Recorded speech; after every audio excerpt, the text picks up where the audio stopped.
The August sun beat down on our backyard as I flipped burgers on the grill, the smoke curling up into the clear sky.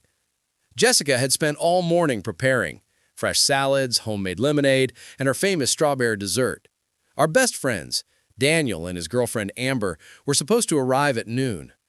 I'd known Daniel since college, 14 years of brotherhood through everything, bad breakups, career changes, and countless nights of laughter that echoed into the early morning hours.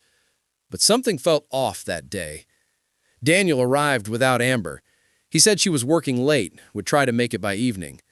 I didn't think much of it until I caught him staring at Jessica, really staring as she moved around the patio in her sundress, her dark hair pulled into a loose braid. The way his eyes followed her made my stomach tighten. It was just a moment, maybe less, but it was enough to trigger something primal in me. "You good, man?" I asked, placing a burger on his plate. Yeah, he said, snapping back to reality, offering that familiar grin. "Just zoned out. Long week at work." That night, after Daniel left, I lay beside Jessica in bed. She was already half asleep, her breathing soft and even. I watched her face in the darkness, the curve of her jaw, the way her chest rose and fell. We'd been married for 8 years. The passion was still there, steady, comfortable, real, but it had transformed into something quieter, deeper. I thought about Daniel's stare and felt a chill run through me. "Everything okay?" Jessica mumbled, sensing my tension even in her drowsy state. "Yeah, just tired," I lied. Over the next 2 weeks, I found myself in a strange state of hypervigilance. I scrolled through Jessica's phone once, a violation I immediately regretted, finding nothing but ordinary texts and photos.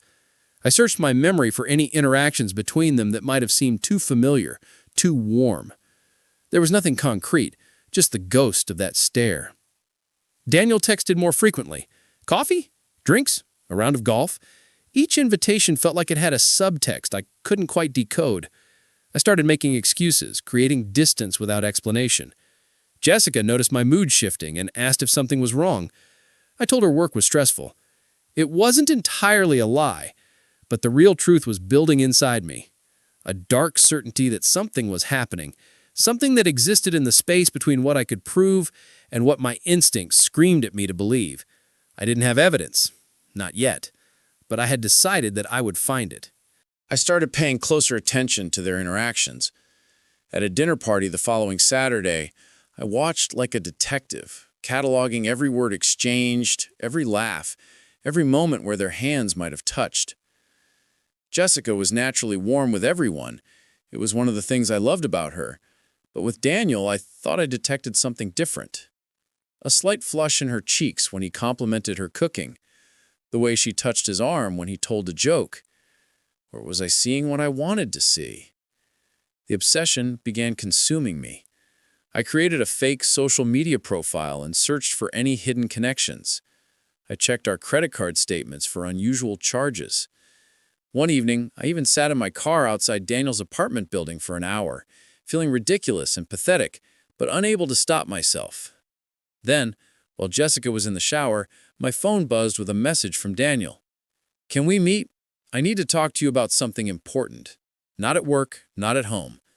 Tomorrow, noon, at Jefferson Park?" My heart felt like it was beating outside my chest. Here it was, the moment of truth approaching. I didn't respond right away. Instead, I told Jessica I had a golf outing planned for the next day. She seemed relieved that I was getting out, doing something social. That guilt, lying to her while simultaneously suspecting her of lying to me, created a strange, nauseating sensation in my chest. That night, I made love to Jessica with an intensity that surprised both of us. I needed to feel close to her, to convince myself that what we had was real and unshakable. She responded with equal passion, her fingers digging into my shoulders, her breath hot against my neck. Afterward, as we lay tangled together, I studied her face in the darkness, searching for signs of infidelity. I found only tenderness. The next morning, I drove to Jefferson Park with my mind churning.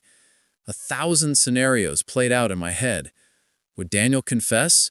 Would he beg me for forgiveness and ask me to keep it secret? Would he try to convince me that nothing had happened, that I was being paranoid? I arrived 15 minutes early and sat on a wooden bench beneath an old oak tree, watching joggers pass by and couples walking hand in hand. When Daniel appeared, he looked nervous. His usually confident posture was hunched, his jaw clenched. "Thanks for coming," he said, sitting beside me but not too close. "I wasn't sure you would." Daniel stared at his hands, turning them over as if seeing them for the first time. "I've been wanting to tell you something for weeks now, and I know I'm a coward for waiting this long." He paused, and in that silence I felt my chest constrict. "It's about Jessica." There it was. The words I'd been dreading. "What about Jessica?" I asked, my voice steady despite the storm inside me. Daniel took a deep breath. 6 weeks ago, at the beach house, remember? You had to leave early for that conference in Denver? I remembered. I'd been frustrated about missing a weekend away, but work had called. Jessica had stayed with Daniel and Amber for the extra day. Amber had to drive back to the city that morning for her sister's emergency surgery. I stayed to help Jessica pack up the house. We were organizing things, cleaning, and we were talking about marriages, about how people drift apart. Daniel finally looked at me, his eyes filled with something that looked like shame and regret. I was having problems with Amber. We'd been distant, And Jessica, she was talking about how she felt alone sometimes, even when you were right there beside her. My stomach twisted. Jessica had never mentioned feeling alone. "We weren't doing anything wrong," he continued. "We were just talking, really talking. And then she asked me to help move some boxes to the bedroom. And He ran his hand through his hair, a gesture of frustration. "Something shifted. When we were in that room, the afternoon light coming through the window, she was standing there and I reached out and touched her face." "You touched her?" The words came out as barely a whisper. "Just her face. I was going to kiss her. I wanted to." Daniel's voice broke slightly. But she stopped it. She put her hand on my chest and said no. She said she loved you too much and she was disappointed in both of us for letting it go that far. Then she stepped back and the moment was over. I should have felt relieved. She had stopped it. But instead, I felt betrayed by the fact that it had happened at all, that Jessica had been in that situation and hadn't told me. "Why didn't you tell me?" I asked Daniel. "Because I'm a coward, because I knew it would damage our friendship. Because Amber found out. Jessica told her the next day, felt like she had to be honest. And Amber made me promise not to tell you unless it became necessary. She said Jessica was ashamed and that it would only hurt you if you knew about something that didn't actually happen." I didn't know whether to be angry at Jessica for keeping it from me or to feel understanding about her protection of our marriage. Does anything else happen after that? No, I swear. After that, Jessica was careful. She wouldn't be alone with me. She barely looked at me at your barbecue. That's why I was staring. I was trying to work up the courage to tell you all of this because I couldn't bear the weight of the secret anymore. I sat in silence, processing this admission. Part of me wondered if he was being completely truthful or if there was more to the story. "I'm sorry," Daniel said. "I broke the code. I violated your trust. If you don't want to be my friend anymore, I understand." Driving away from Jefferson Park, I felt unmoored, untethered from reality. The story Daniel had told me recontextualized everything. Jessica's occasional emotional distance, the way she sometimes seemed melancholy after work, her heated opposition to having Amber and Daniel over for dinner last month. I drove straight home instead of continuing with my day. Jessica was in the garden, cutting roses for a vase. She looked so innocent, so beautiful, bent over the flower beds in her white gardening gloves. My heart ached looking at her. "Hey, I thought you were golfing," she said, straightening up, her smile faltering slightly when she saw my expression. "We need to talk," I said. Inside, we sat on opposite ends of the couch, a physical manifestation of the emotional distance that had suddenly become tangible between us. I told her everything, what I'd been feeling, Daniel's confession, the stare at the barbecue. Jessica's face went pale. She opened her mouth, closed it, then opened it again. "He told you?" Her voice was hollow. "So it's true?" "It's not what Daniel probably made it sound like," Jessica said quietly. "Yes, it happened. Yes, I made a choice to stop it. And yes, I didn't tell you because I was ashamed and because I knew it would hurt you." "I'm already hurt. I'm hurt that you didn't trust me with the truth. I'm hurt that my best friend touched you. I'm hurt that you could be vulnerable with him in a way that made you consider crossing a line."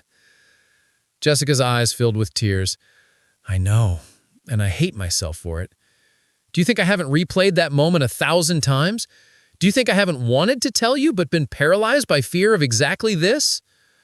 "What were you vulnerable to him about?" I asked, my voice hard. "What is so wrong between us that you opened yourself up to another man?" Jessica stood up, pacing the room with agitated energy. "I don't know if I can explain it without hurting you more, but I'm going to try because you deserve the truth." She turned to face me. "I felt invisible lately. You've been so wrapped up in work, and when you're home, you're on your phone or exhausted. I mentioned it to you months ago, and you brushed it off. With Daniel, for those few hours, someone was really listening to me, really seeing me, and it felt good in a way that scared me." "So you wanted to have an affair?" "No!" Jessica's voice rose. "I wanted to feel wanted. There's a difference. And the moment he touched me, I realized that's not what I wanted. I wanted you to touch me like that. I wanted you to see me the way he was seeing me. So I stopped it. And I didn't tell you because I thought it would only destroy everything." We stared at each other across the space of a few feet and an emotional chasm that suddenly seemed impossible to bridge. "I need time," I said quietly. "I need to think." That night, I slept in the guest room, listening to Jessica cry softly through the walls of our bedroom. I didn't talk to Jessica for 2 days. I responded to Daniel's increasingly desperate texts with single-word replies. I walked around in a fog, unable to focus on work, unable to eat, unable to sleep properly. On the 3rd morning, Jessica found me in the kitchen before dawn, nursing my 3rd cup of coffee. "I can't do this," she said. "I can't live in the silence. It's killing me, and I think it's going to kill what we have if we don't address it properly." "I don't know how to address it," I said. "You lied to me. Daniel lied to me. My best friend tried to kiss my wife." "He did kiss me," Jessica said, and my blood went cold until she continued. "But not on the mouth.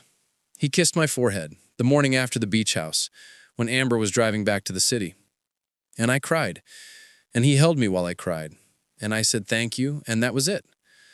I never told you because I didn't want you to misinterpret it. I told Amber about the near kiss because I felt like I owed her honesty. She made Daniel promise not to tell you because she said it would only hurt you and me, and she was right. I realized I'd been operating under incomplete information, letting my imagination fill in the worst details. Why didn't you tell me this when I first asked? Because I was afraid. I'm still afraid. I'm afraid that no matter what I say, you won't trust me again. I'm afraid that you'll use this against me whenever we disagree about something. I'm afraid that you'll start wondering what I'm doing every time I leave the house." The rawness in her voice cracked something open in me.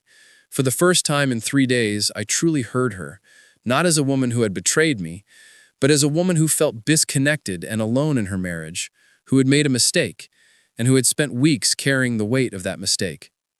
I suggested we see a couples therapist. Jessica agreed immediately, and we scheduled our first appointment for the following week. I also had a long conversation with Daniel, who broke down during our call and acknowledged that, while nothing more than an almost kiss had happened, his responsibility in the situation was significant. He had allowed a moment to develop that never should have existed, and he let shame and cowardice prevent him from immediately coming clean. Over the next few months, my relationship with both Jessica and Daniel was fundamentally transformed. The easy trust I had previously taken for granted had to be deliberately rebuilt, piece by piece. Jessica started a project at work that she was genuinely passionate about, and I made concrete changes to be more present when I was home. Phone put away, genuine attention given to her words and feelings. One evening, 6 months later, we ran into Daniel at a restaurant.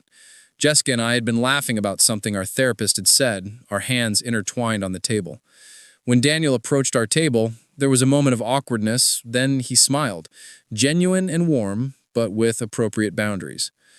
"You two look happy," he said simply. "We are," Jessica said, and she squeezed my hand. That near disaster had forced us to excavate our relationship down to its foundation and rebuild it with intention and honesty. The crack that had almost broken us open had instead taught us how to communicate, how to truly see each other, and how to never take what we had for granted. Sometimes, I reflected, it takes the edge of losing everything to understand what you have.